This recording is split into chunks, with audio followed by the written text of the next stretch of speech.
Yo, chat, we got why Damian Lillard chose Portland again. As you know, I'm a Hawks fan. I love Trae Young, bro. Trae Young is better than Damian Lillard, but let's see.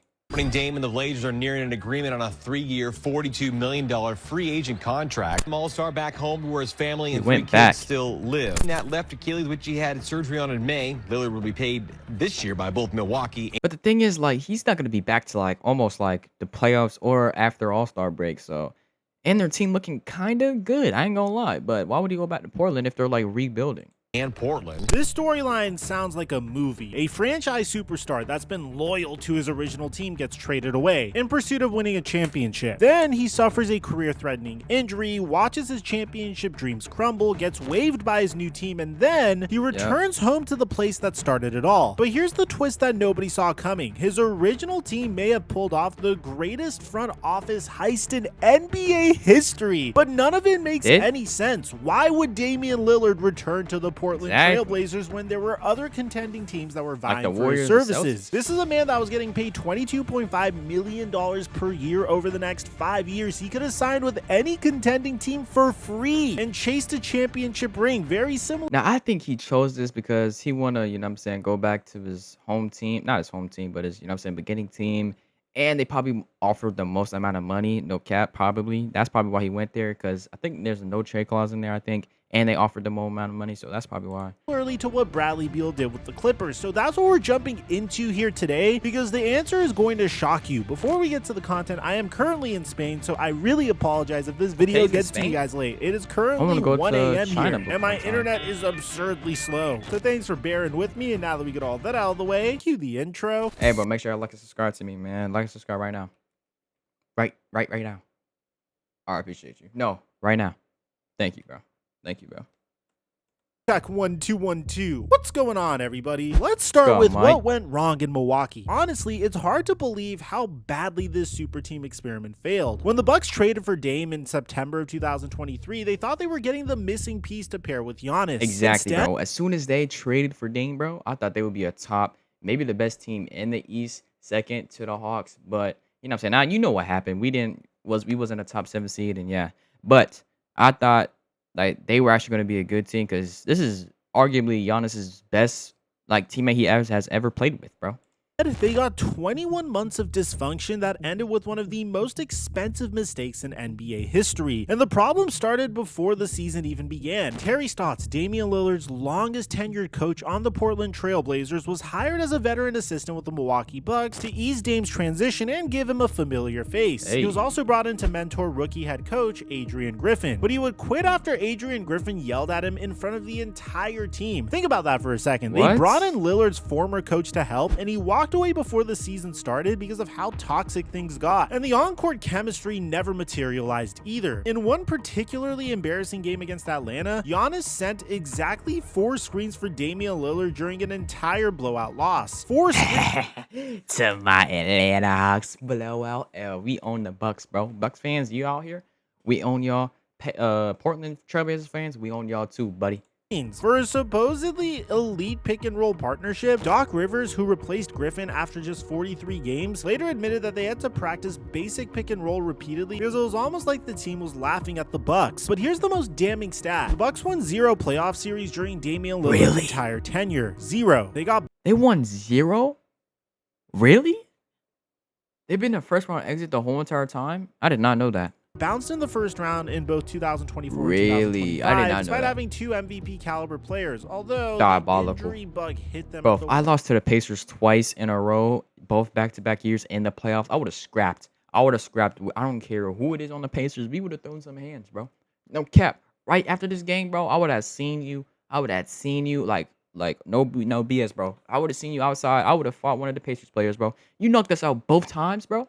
First round exits? Nah, I gotta do something about that, bro. Worst possible time. And the end of Damian Lillard's career with the Milwaukee Bucks was probably the most gut-wrenching. On April 27, 2025, in the most cruel way possible, Lillard suffered a non-contact Achilles tear just 6 minutes into Game 4 against the Indiana Pacers. This came after he had already missed the final 14 regular season games with deep vein thrombosis, a potentially life-threatening blood clot condition. And 2 months later, Milwaukee would admit that Damian Lillard was the most expensive mistake in in NBA history, waiving Damian Lillard and stretching his remaining $113 million over 5 years, the largest stretch provision ever used, which means that Milwaukee will pay Damian Lillard $22.6 million annually through 2029 to 2030, regardless. I mean, that's not that bad. $22 million for Dame, that's kind of a steal.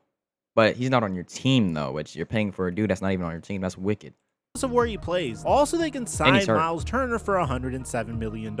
Apparently, Giannis was not pleased with how the whole situation was handled. So the Bucks essentially spent $113 million to get rid of a player their franchise cornerstone wanted to keep, which is an absolute disaster. And here's where the story gets really heartbreaking. That has to be diabolical. Giannis, if you want to come to the Hawks, bro, come to the Hawks game. We got Trae Young for you, the best point guard you will ever play with, bro. We got Trae Young over here, bro. Got the top tier coach, the best coach you ever will be coached by. Come to the Hawks, bro. The city loves you, bro. I love you. The city's warm down here, you know what I'm saying? I know you love that. And it will give you an insight I know you got some kids, bro. You got there's so many places, and you got the aquarium, you know what I'm saying? Coca-Cola factory. I know you got some kids, Giannis. Yeah. Why Damian Lillard made the decision to return to the Portland Trailblazers of all teams, because from a basketball perspective, it doesn't make any sense. Milwaukee took a personal toll on Damian Lillard as a human being. We always talk about basketball moves in terms of wins and losses, but we forget that these people are real people with real families. In a February 2024 interview, just a few months after being traded to Milwaukee, Damian Lillard described his profound loneliness in Milwaukee. It's definitely lonely because I'm such a family guy. After games, I would come out and my whole family would be back there. My kids would come out of the playroom, my mom, my brother, and my cousins lived there. And Dame's Milwaukee routine was depressing. He would go to practice, go home, watch boxing, play video games. Man, I type in fight hype on YouTube 100 times and would be praying for something new to be on there. Yeah, that's diabolical. I mean, you got kids, right? I hope your wife and your kids are with you in Milwaukee, right? Other than that, bro, yeah, that's diabolical. I mean, you chose to stay there, bro.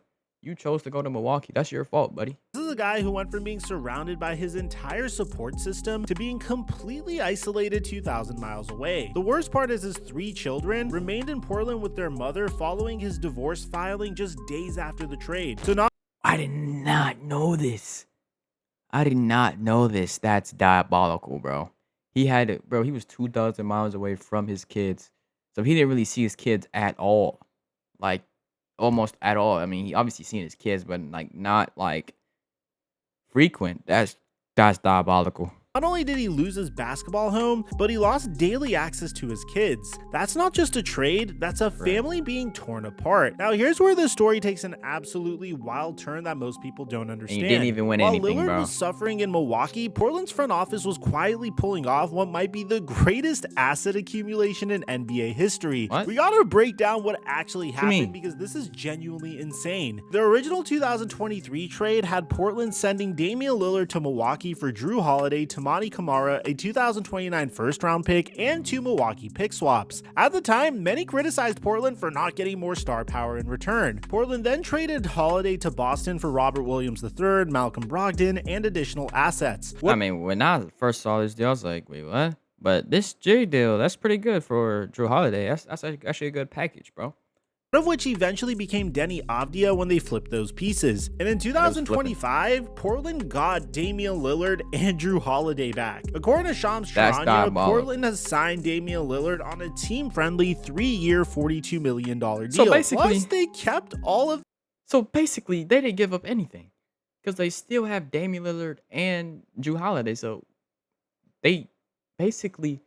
hurting my brain, bro. Assets they got for him originally. The Blazers have Lillard and Holiday plus Avdia, Williams, Kamara, a 2029 first, and 2 Milwaukee pick swaps. Think about this for a second. They essentially got a 2-year rental of their franchise players' prime to other teams while stockpiling young talent and picks, then got him back for basically nothing. It's like trading your car and getting 3 other cars in return, then having your original car delivered back to your driveway for free 2 years later, although with some mileage on it. And this doesn't typically happen in professional sports, but we need to talk about the elephant in the room. From a basketball perspective, going to Portland does not make any sense at all whatsoever. It's a cute story, but there's an immediate problem that this master plan creates. Portland now has way too many guards. That's what I'm saying, bro. Situation is they have Scoot, they have Dame, Shaden Sharp, that other dude.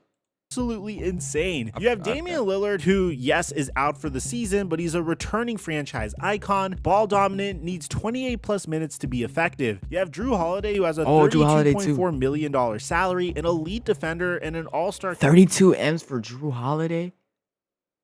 I don't know, man. Caliber player and future Hall of Famer. You have Scoot Henderson, which was the 3rd overall pick in the 2023 NBA draft, a future franchise cornerstone who definitely needs development minutes. And then you have Shaedon Sharpe, who was a breakout candidate who averaged 18.5 points per game, who's a rising star with a tremendous amount of upside. In my opinion, Drew Holiday will be traded again before the season starts. His $32.4 million contract makes him extremely attractive to contending teams with cap. Hey, Drew Holiday, if you want to come to the Hawks, you know what I'm saying? You back up Trae Young, you're a good defensive guard who can run the pick and roll.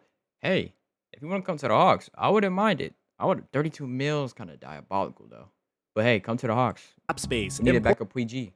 Portland could flip him for even more assets or young talent, and they've done it before. The Lakers and Warriors have already expressed interest in bringing Drew Holiday in, and this would complete Portland's asset accumulation masterpiece. That's the kind of front office maneuvering that'll win you a championship years down the line. The Trailblazers that Lillard would return to bear absolutely no resemblance to the team he left in 2023. Joe Cronin has completely rebuilt the franchise philosophy. Exactly, bro. When he left, bro, there was like dang near like JUCO players, bro. Players that played like for middle school teams that averaged 6 points per game. Like now they got a legit like okay young squad, bro.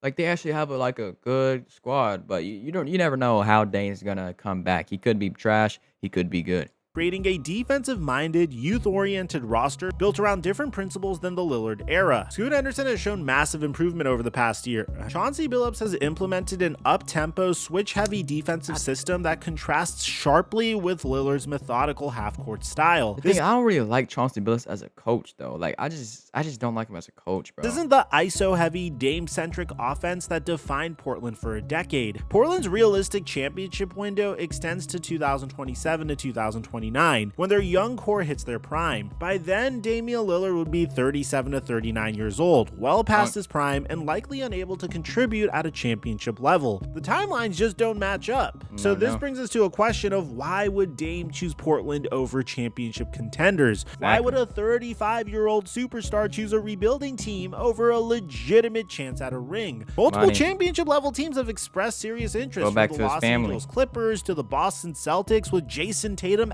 actively recruiting Damian Lillard repeatedly. The Celtics had a very unique situation. Both Jason Tatum. Hey, would I go to the Celtics? Far away, probably. I don't know how far Boston is from Portland, but farther away from my kids, or would I take like either less money or more money to go to our non-contender? Go, you know what I'm saying, back to my home. I would go to Portland.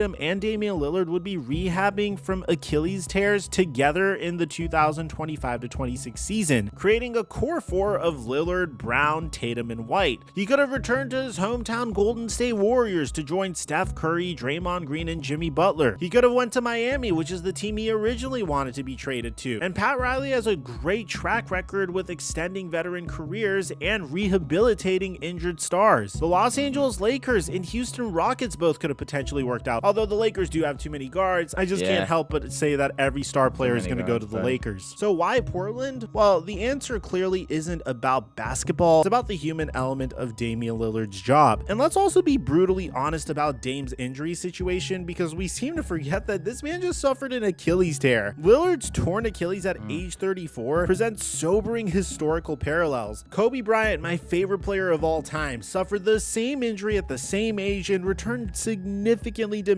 Yep, he was full-on doo-doo trash, buddy. And you're not better than Kobe, so you're probably going to be even more trash. But hey, Kevin Durant, you know what I'm saying? He's actually still pretty good.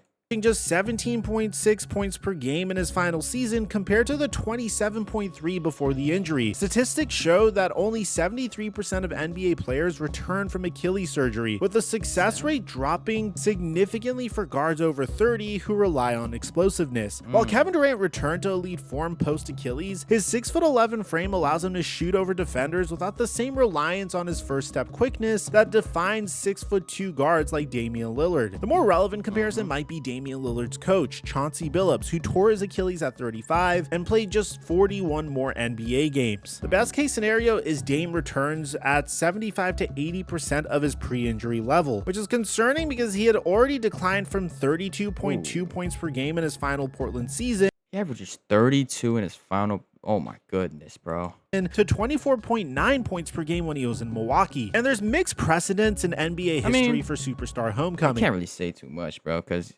he was the first option and now he's like the second option. Like, you can't really compare those.